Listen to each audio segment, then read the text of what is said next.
Relationships matter. And you ask for help. Yeah, absolutely. And ask for help, but ask for connection. And I think it's always like, what's going to open that front door, right? And when someone feels like, just like we connected over Akron to Youngstown, Ohio, what's that first connection? People who shared that college experience, no matter where you go, right? That's an important connection point. I always always remember that. This is Entrepreneurs the Playbook, where I give you access each week to the world's greatest athletes and executives about their personal and professional playbook and what has made them champions on and off the field. This is the Playbook. This is Dave Meltzer, CEO of Sports One Marketing, here with Entrepreneurs the Playbook, and I have Thad Shealy, the COO of Atlanta Hawks, and a Buckeye like me. There we go. Thank you for taking the time early at Super Bowl to meet me. Absolutely. Thanks for coming in. Now, what I wanted to talk about, most entrepreneurs, they look and limit their point of entry. They say, I want to do this, and they keep it very narrow. I want to be the GM of the Jets, right? I want to be Mike Tannenbaum. Right. Well, you and I both have learned through our journey that sports is an industry, and that we truly need three things: skills, knowledge, and desire in order to effectuate what we want to do. Where did you start your journey as far as wanting to work in sports? Good. Skills, knowledge, and desire. I like that. I would say I think I had a sort of random point of entry, but it really started around skill. My second job out of college, I worked in public finance. I didn't really know what I wanted to do. I was an urban studies major in college. I loved New York. I loved cities. Did you love sports? I loved growing up in Ohio, right? I was a big football fan, big basketball fan. I never played. Tortured football fan, right? Tortured basketball fan. Exactly. Exactly. And so loved sports, but I went to Columbia. It's not like those are athletic programs like they have in the SEC. Yeah. No offense to Columbia, but I was not ever thinking that I was going to have a career in sports at that point. I liked sort of politics, I liked urban studies, I liked urban development, and so my second job, I got a job, and my second job I took because I wanted to go to business school, right? And I was an urban studies, liberal arts undergrad. I was like, there's no way I'm getting into business school unless I can show some background and interest in finance. So got a job in public finance with a Columbia alum who said, I'm an investment banker for New York City. So I didn't really know what the investment banker part meant, but I knew what New York City meant. I thought that was interesting. I think it's interesting. I'll stop you there. But I have this hole in my heart because I'm one of 6 kids, and all my siblings went to the Ivy Leagues except for me. And the reason is I wanted to play football, and I had like one college that would let me play football. Right. There you go. You can see why. But anyway, we talked about one Columbia alumnus. One of the advantages, because there's a big sway in entrepreneurship. Should I go to college even? Yeah. College is expensive. Yeah. I want to get in business. But relationship capital is really important. And I think the experience of going to college beyond the education is just as important as the education itself. And I find so many very successful people that have learned personal skills and have asked for help from that community in which they're involved with, whether it's Columbia or not. You can go to Ohio State and even get a bigger community than Columbia. Right. Just as the Schottensteins can easily help you as much as your friend. Yeah, absolutely. But you relationships matter. And you ask for help. Yeah, absolutely. And ask for help, but ask for connection. And I think it's always like, what's going to open that front door, right? And when someone feels like, just like we connected over Akron to Youngstown, Ohio, what's that first connection? People who shared that college experience, no matter where you go, right? That's an important connection point. I always remember that. Right. Lesson: people buy on emotion for logical reasons. So I always tell them, find out something you like or don't like, and then move on from there. And people want to help people. Yeah. So you go and get your finance and public finance. And so, and just by chance, I was an analyst at an investment bank in 1994. Works 100 hours a week and runs spreadsheets and PowerPoint and doesn't do much else. And yet I got lucky that when I started, the analyst for a guy who had just finished an institutional investor deal of the year on a project financing for the Portland Trailblazers needed an analyst. And I was sort of the next guy up, and I became his analyst, and he was chasing sports deals around the country. And I was like, oh, this is pretty cool. Developed some relationships, got to know exactly sort of how these buildings got financed, fit really into my wheelhouse of my interest of, I think arenas and stadiums are a really critical piece of what makes cities work. And I was like, this is cool. So wrote my business school essays about that, about the intersection of sports and real estate and politics. And then for my internship between my first and second year of business school, 3 through a relationship, called up a guy who I'd worked with, and he was just leaving the Toronto Raptors to join the Miami Heat, and he said, "Come on down." And that guy's been a mentor and a friend of mine for 25 years. You know, it's interesting, pick up on one phrase. You said, I got lucky. But before you said you got lucky, you worked really hard in high school to get into Columbia. You worked really hard at Columbia. You worked 100 hours a week at an analyst, which another lesson for entrepreneurs. I had friends who graduated law school, did very well in law review, and they said, "Oh, I'm making $150,000 right out of law school." I'm like, "Terrific, you make $75,000. I'm like, "What are you talking about?" I go, "You work 2 jobs." Right. As an entrepreneur, I look at things like that. I go, "You're working 2 jobs. Yes. 100 hours a week is 2.5 jobs." Right. So I hope you made it at least $1 million. But anyway, I think it's important because Mike Tannenbaum, one of our friends, who was GM of the Jets and executive with Ross and the Dolphins, he always said I got lucky. But most people don't know, because I went to law school with him, that he worked for $600 a month. Right. And he has 2 Jewish parents and $100,000 of law loans. Yeah. That's not an easy thing to stand up to and believe in, exactly. To sacrifice. Exactly. So I want people to know as entrepreneurs, these stories about getting into sports and working, and me, I had a one of those non-straight tangential career where I just met Leigh Steinberg after being the CEO of the world's first smartphone and a VC and working very hard but concentrated. And I always said, I got so lucky because I met Leigh Steinberg and Jeff Moore had left, and all of a sudden I was COO and then CEO of the world's most notable sports agency. But that's not fair to entrepreneurs because I created that. Yeah. I was prepared, and he said, "This guy is a winner." Yeah. He felt like I was helping him, just as I'm sure your others. So we'll continue. So a sales guy that we worked with at the Jets always said, "You make your own luck." Yeah. And I think that, luck is certainly a part of it, but the hard work, the make part of it is just as important. And so, lucky, but you got to make your own luck sometimes. Yeah, and Higgins, you guys are close friends. Matt Higgins is an executive with Ross as well and done extremely well. But I love him because you have my dream education career. I had 2 siblings go to Columbia, Harvard, Penn. For me, it was I'd like to go play football at Columbia. They were 0-12. Yeah, you could actually. You probably could have done that. I could have been close. I would have played. That was my whole thing. I knew I loved playing. I didn't want to sit on a bench somewhere. Right. But then you went to Stanford and got your MBA. Mm-hmm. That would have been my path. But Matt Higgins has a GED. Yeah, absolutely. And I think he's as successful as almost anyone I know in the business of sports. Absolutely. Isn't it incredible? Absolutely. Yeah. And yet you, as someone that went to the Ivy Leagues, you don't look down on Matt. Or no one ever thinks about that, right? They're impressed by Matt. I think that I don't know at what point, I just had my 25th college reunion, and I had a great time in college. It was not because it was Columbia, because of my friends, because of experience, because of New York. But that I don't know at what point it happens, but it takes a while, 10 years or more, to say no one ever asked where you went to college anymore. That's on interview. Right. I think also not to be, I don't have Jewish parents, but my parents were both educators, and education was really important. And that for them, my father always said the greatest gift that I could ever give you is an education, right? And he gave me a great one. And so, how they motivate you to be such a great student? Is it guilt?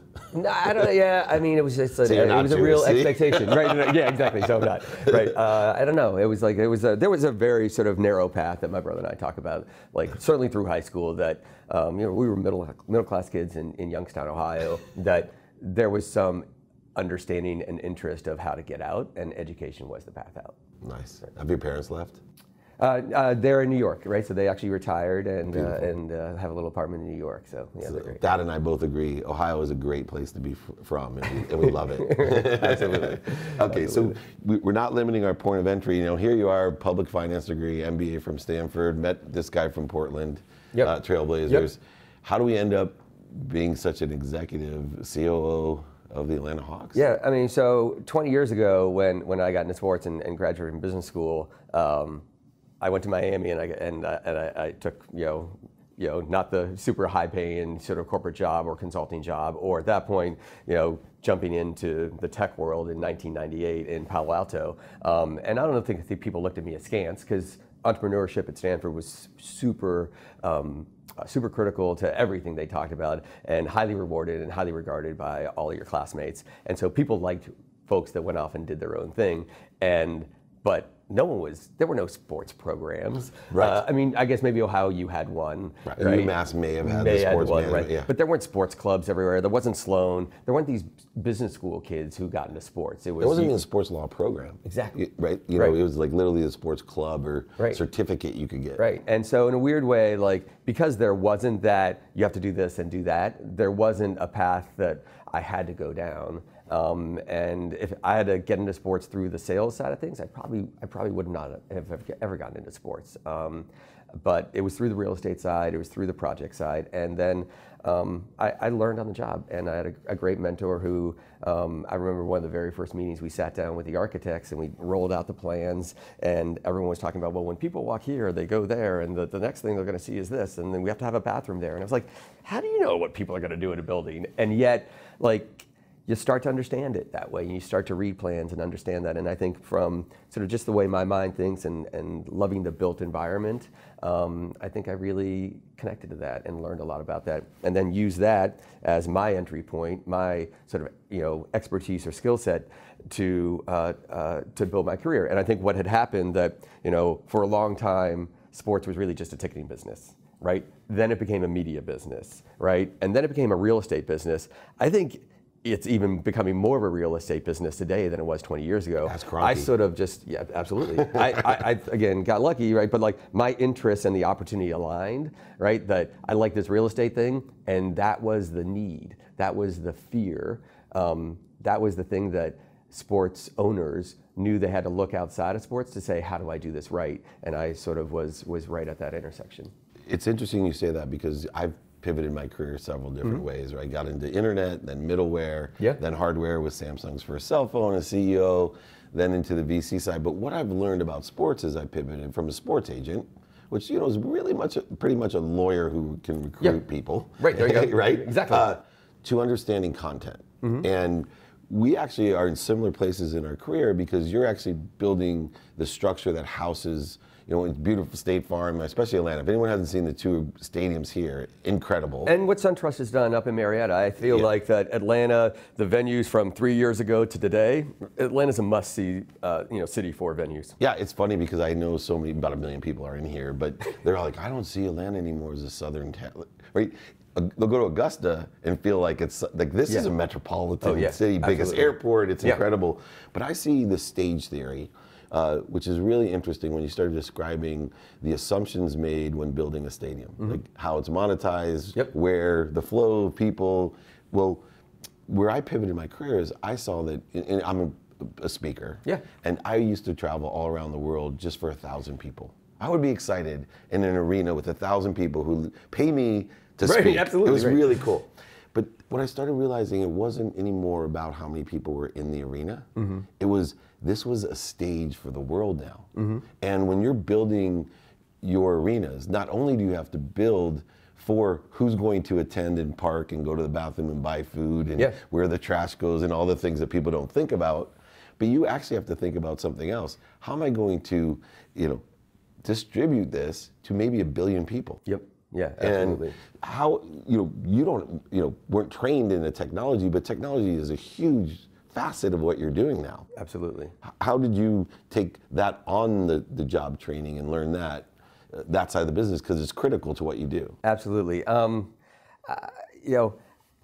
think it's changed also over the course of time. I mean, I think one of the evolutions in my thinking about sort of what these buildings are is, yes, it is a stage, but that, and how you promote and produce and how people consume that content around the world is super important. But I think from where we make our money, right, that we make our money in these are big brands, right, but small businesses and local businesses. And we make our money in a local market. And the way we make our money is to get people out of their homes and through our doors and into the venue. And that the evolution of my thinking, I think, is as the world has changed and we live in a much more experienced economy, how technology is driving so much of our lives, that the live experience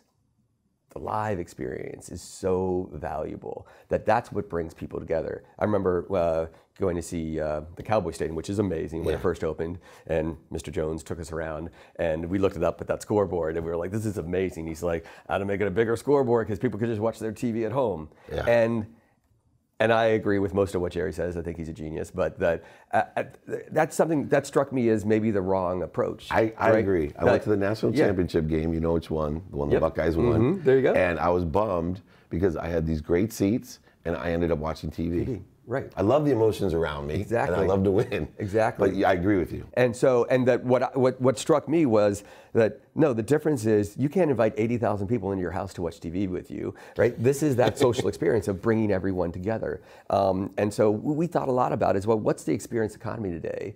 And how do we bring that into the building? And so we did a bunch of things that, it's not that they were the first time done in sports, but they were just a different approach, right? So coming from football, that a lot of football stadiums have figured out, how do we create the great experience for fans to get them on the field, right? MetLife Stadium, Atlanta, Dallas, they all have these floor clubs that people come out, they put the turf under your feet and you go back into a club, but you literally are standing right behind the bench. It's a horrible place to watch the game because the men are 6'10", right? And so you can't see anything, and yet people love it because they are part of the action. We took that concept and we challenged our architects and we said, what does that look like in an arena? How do you do that in an NBA venue? And so we took out a couple, maybe about 100 seats that were right behind the basket that are a little challenged from a sightline anyway because you have the hoop right there. And we took the hardwood from the court, extended it back. We built a 3-dimensional hawk bar that you can stand at. And if you have a floor seat, you're now not restricted to just sit in your 23 inches of your seat. You can get up, you can walk around, and you can stand at this hawk bar, and you and I can have a conversation. And we're literally this far away from the action. So how do you create those experiences that people can share with each other and talk to each other and still see the energy and action of the game?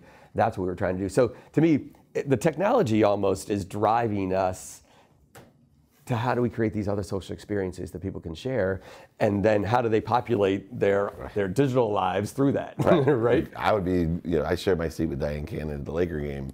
I'd amplify it immediately if I was over there. Right. And great business development tool because everybody wants to be seen. Yeah, right. Everyone's their best selves online. Social impact. Coming from Ohio. Yeah. When LeBron James came to Cleveland, it was one of the worst cities supposedly that people wanted to live in. Mm-hmm.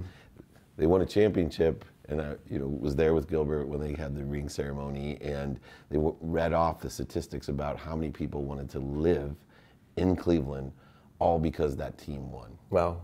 It's an incredible thing, but it's not just, when you're in your business about facilitating the team, it's the millions of people that come here to see the other team or concerts.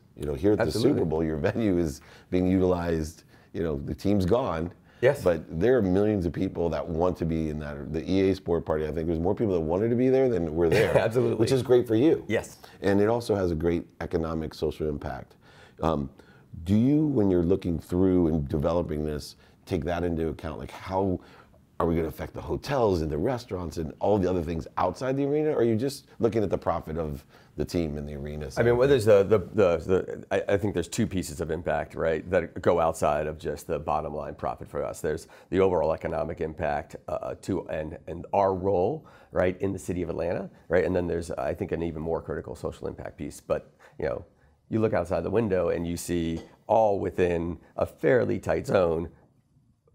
35-acre park in Centennial Park, which is the host to the NFL experience, one of the top 5 convention centers, right, in the U.S. that's home to the Super Bowl experience and the Commissioner's Party tonight. Yeah. Obviously, State Farm Arena, which is hosting this NFL on location concert series, which is I think one of the first times that they've really leaned into it in that way. Then you have all this open park space between the arena and the stadium for all the NFL tailgating and pre-event festivities and Mercedes-Benz across the way.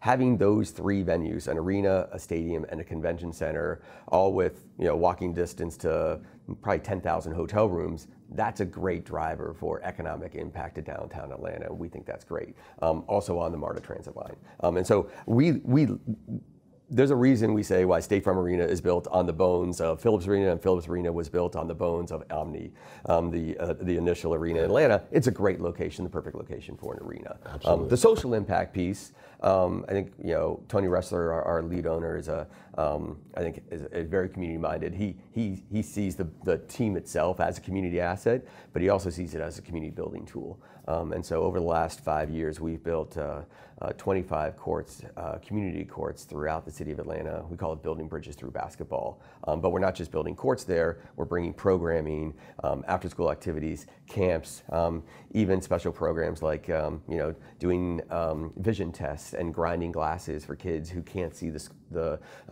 blackboard at school to be able to improve their lives. And I think that teams have a responsibility and obligation and an interest in doing that, and that's been really powerful. And I've sit on the board of the National High School Basketball Association, For sure. And you guys are the lead in facilitating the after-school program, so kids have something. These aren't kids who play high school basketball. Yeah. They're just kids who need something to Absolutely. do, Absolutely. better things to do For sure. with their time. Last question on that vein. Legacy, when you build and run these types of teams and organizations and structures, they have a great legacy tied to them. And you're still very young.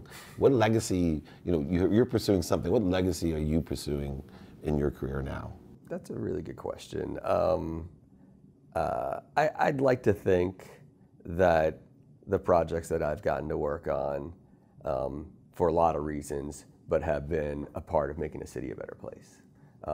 That's like, I haven't necessarily ever said it that way before, but I do think that's what drives me in some ways. And you look at American Airlines Arena, right? The old Miami Arena was only 6 blocks from its current location, and yet maybe the worst location for an arena ever, versus right on Biscayne Boulevard, right on the bay, connected into what was just the Bayfront Marketplace. But now you've got the Performing Arts Center, you got the museums, you got all that development up and down Biscayne Boulevard. I'm not going to say that wouldn't have happened with what Mickey Arison and the Miami Heat did with American Airlines Arena, but I do think it matters, and I think it matters at a bunch of different levels. It brings people in, it brings a really invested owner, right, to make sure the area around them is important. Stakeholders are important, right? Like I'm from New York, you look at Bryant Park. Bryant Park had the New York Public Library, one of the most significant institutions in the city of New York, and yet it was horrible through the 80s and 90s. Dan Biederman created the 34th Street Partnership, Bryant Park Partnership. All of a sudden, it had a stakeholder that wanted to make something great out of it, and it is. And now it's one of the great urban spaces, I think, in America. Hudson Yards. So Hudson Yards is right. I was there 3 years, and that's a spectacularly ambitious project that only a guy like Stephen Ross and Jeff Blau and Jay Cross, who was my mentor, could pull off or think is even possible. And that's having a huge impact. And I think the way they're knitting it into the High Line and into the extension of the 7 Line and thinking about what makes a city is really impactful. And so for here, right, rebuilding the State Farm Arena, and now working with Tony Ressler and his family, CIM, on a broader development of the Gulch to basically fill in 30 acres that separates the Penn Station of Atlanta, our MARTA transit hub, with the stadium, convention center, and the arena, I think is a really special opportunity. I hope that Atlanta is better for, and I hope to play a little part in it. Yeah, it's great to create that ripple and see the effects. Yeah. Substantial effects, and you've done that. And I really appreciate you helping us learn these lessons, from point of entry to the authenticity of what you do, to allowing things to happen, and of course, asking for help and having key mentorship. I'll forgive you for not helping me get into Stanford, but beyond that, Buckeyes. For sure. Go Buckeyes. Thad Shealy, the CEO of the Atlanta Hawks, here with Entrepreneurs, the Playbook.